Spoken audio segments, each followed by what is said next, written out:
ಇವತ್ತು ನಾವು ನಮ್ಮ ಸಮೇತನಹಳ್ಳಿ ಗ್ರಾಮ ಪಂಚಾಯತಿಯಲ್ಲಿ ಗ್ರಾಮ ಪಂಚಾಯತಿಯ ವ್ಯಾಪ್ತಿಯಲ್ಲಿರ್ತಕ್ಕಂಥ ಒಣ ಕಸ, ಹಸಿ ಕಸ ಎಲ್ಲವನ್ನು ಕೂಡ ವಿಲೇವಾರಿ ಮಾಡಂತ ಒಂದು ಘಟಕನ ಸುಮಾರು ಒಂದು ಎಕರೆ 10 ಗುಂಟೆ ಜಾಗದಲ್ಲಿ ನಮ್ಮ ಸ್ಥಳೀಯವಾದಂತ ಮುಖಂಡರುಗಳು, ನಾಯಕರುಗಳು, ನಮ್ಮ ಕಾರ್ಯಕರ್ತರು ಎಲ್ಲರೂ ಕೂಡ ಗುರುತಿಸಿ ಈ ಒಂದು ಜಾಗನ ಪಂಚಾಯತಿಗೆ ಅವರು ಹಸ್ತಾಂತರ ಮಾಡಿ ಸುಮಾರು ಈಗಾಗಲೇ ಒಂದು 80 ಲಕ್ಷ ರೂಪಾಯಿಗಳ ವೆಚ್ಚದಲ್ಲಿ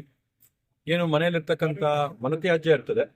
ಅದನ್ನ ಇವತ್ತು ಸಂಸ್ಕಾರ ಮಾಡಂತ ಒಂದು ಘಟಕನ ಇವತ್ತು 80 ಲಕ್ಷ ರೂಪಾಯಿಗಳಲ್ಲಿ ನಾವು ಸ್ಥಾಪನೆ ಮಾಡಿದೀವಿ. ಅದ್ರ ಜೊತೆಗೆ ವಿಶೇಷವಾಗಿ ಈ ಭಾಗದಲ್ಲಿ ಏನು ಹೆಚ್ಚಿನ ಸಂಖ್ಯೆಯಲ್ಲಿ ವಲಸೆಯಿಂದ ಬಂದಂತ ಕಾರ್ಮಿಕರಾಗಿರ್ಬೋದು, ವಲಸೆಯಿಂದ ಬಂದಂತ ಸಾರ್ವಜನಿಕರಾಗಿರ್ಬೋದು ಇರುವಂತ ಒಂದು ಕಾರಣದಿಂದ ಜನಸಂಖ್ಯೆ ಮತ್ತೆ ಒತ್ತಡ ಜಾಸ್ತಿ ಇದೆ. ಸುಮಾರು ನನ್ನ ಅಂದಾಜು ತಿರುಮಶೆಟ್ಟಹಳ್ಳಿಯಲ್ಲೇನೆ ಒಂದು 1000ಕ್ಕೂ ಹೆಚ್ಚು ಮನೆಗಳಿರ್ತವೆ, ಒಂದು 2000ಕ್ಕೂ ಹೆಚ್ಚು ಮನೆಗಳಿರ್ತವೆ, ಅಪಾರ್ಟ್ಮೆಂಟ್ಸ್. ಸಮೇತನಹಳ್ಳಿ, ತಿರುಮಶೆಟ್ಟಹಳ್ಳಿ ಸೇರ್ಕೊಂಡ್ರೆ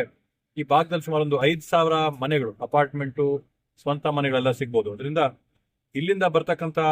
ಒಣತ್ಯಾಜ್ಯ, ಹಸಿ ತ್ಯಾಜ್ಯನೆಲ್ಲ ಕೂಡ ನಾವು ಸಂಸ್ಕಾರ ಮಾಡೋಂಥ ಒಂದು ಘಟಕನ ಸುಮಾರು 1.5 ಕೋಟಿ ರೂಪಾಯಿಗಳ ವೆಚ್ಚದಲ್ಲಿ ಇವತ್ತು ಪಂಚಾಯತಿ ಕಡೆಯಿಂದ ಮಾಡಿ ಬೆಲ್ಟು ಕನ್ವೇಯರ್ ಸಿಸ್ಟಮ್ ಮಾಡಿ ಅಲ್ಲಿರ್ತಕ್ಕಂಥ ಒಣಕಸ ಅಲ್ಲಿ ಸೆಗ್ರಿಗೇಷನ್ ಮಾಡಿ ಏನನ್ನೆಲ್ಲ ಕೂಡ ನಾವು ರೀಸೈಕಲ್ ಮಾಡ್ಬೋದು, ರೀಸೈಕಲ್ಗೆ ತಗೊಂಡೋಗಿ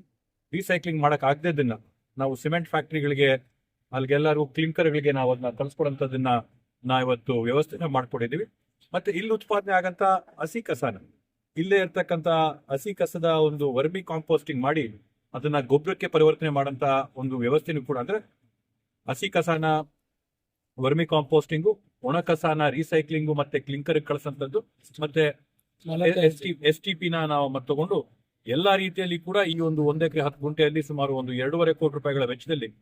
ನಮ್ಮ ಸಮೇತನಹಳ್ಳಿ ಗ್ರಾಮ ಪಂಚಾಯತಿಯಲ್ಲಿ ಯಾವುದೇ ಒಂದು ನೈರ್ಮಲ್ಯಕ್ಕೆ ಹೆಚ್ಚು ಒತ್ತು ಕೊಟ್ಟು ಇವತ್ತಿನ ಅಭಿವೃದ್ಧಿ ಮಾಡಿರ್ತಕ್ಕಂಥದ್ದು.